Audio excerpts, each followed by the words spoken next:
This is National Native News. I'm Antonia Gonzalez.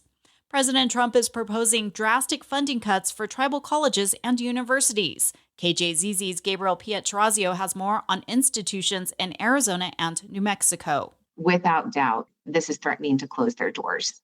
Ahniwake Rose is Cherokee. She's president and CEO of the nonprofit American Indian Higher Education Consortium. These schools depend on 3 federal agencies to stay financially afloat. If you take away any one of those legs, that stool will fall.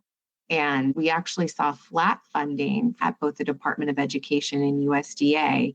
As for the Interior Department, ironically, the agency that's really in charge of the trust responsibility to Indian people is the one that zeroed out funding.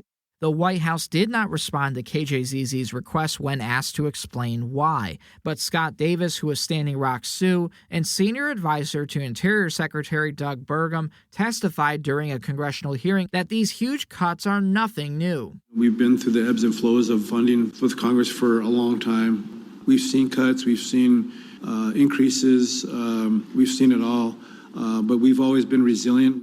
Fauna-Offam Community College President Stephen Schoonmaker worries this is nothing short of a death sentence. Some tribal colleges will die quickly and others will die slowly, but we cannot sustain without the obligated funds that should be coming and have come for a long time. While the community college is home to nearly 1,200 students with 4 campuses statewide, Schoonmaker says they are still dependent on the feds. More than half of its operational funding comes from the Bureau of Indian Education. He fears funding shortfalls could have cascading effects, like losing their accreditation, which took years to achieve. Our accreditor is going to say, are you fiscally stable? And if you aren't, they're just going to look at that as a red flag.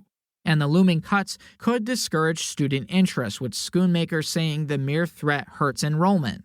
Why would a student say, I'm going to go to Fauna-Offam Community College when they may lose 90% of a major funding source? In Santa Fe, the Institute of American Indian Arts is bracing for the Trump administration to do away with its $13 million appropriation. They've never given us a reason. Didn't expect this one, though. President Robert Martin, who is Cherokee, never imagined his summer being bogged down by grave budget talks before retiring later this month. Now it's up to lawmakers in D.C. to decide the fate of this prestigious art school in the Southwest. In our name, it has Indian and arts, and both of those I don't think are considered to be very important to this current administration.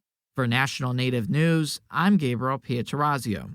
Leaders of Native organizations and tribes are speaking out against conservative commentator Ann Coulter's recent post on X, which she stated, quote, "We didn't kill enough Indians," with a photo of a Native professor. Native American Rights Fund Executive Director John Echohawk, in a statement Monday, called the post ignorant and immoral and genocidal language, while Cherokee Nation Principal Chief Chuck Hoskin Jr. shared a long response on Facebook, calling the post beyond abhorrent and dangerous hate speech. The U.S. Senate Committee on Indian Affairs has scheduled a hearing this month to consider the nomination of William Kirkland for Assistant Secretary for Indian Affairs in the Department of the Interior. Kirkland, who's Navajo, is a political strategist from Georgia and served in the first Trump administration. The National Congress of American Indians applauded his nomination earlier this year, stating the position is critical to upholding the federal government's trust and treaty responsibilities and ensuring the effective delivery of services to tribes. I'm Antonia Gonzalez.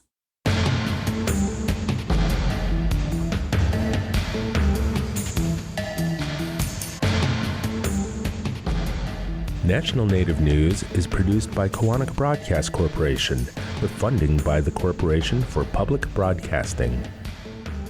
Support by AARP. AARP creates and connects people to unique tools and programs, helps conserve personal resources, and tackles issues that matter most to individuals, families, and communities. More at aarp.org.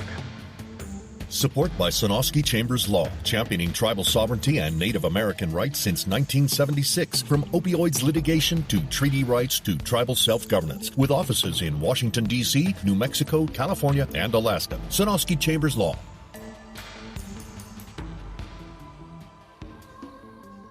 Native Voice One, the Native American Radio Network.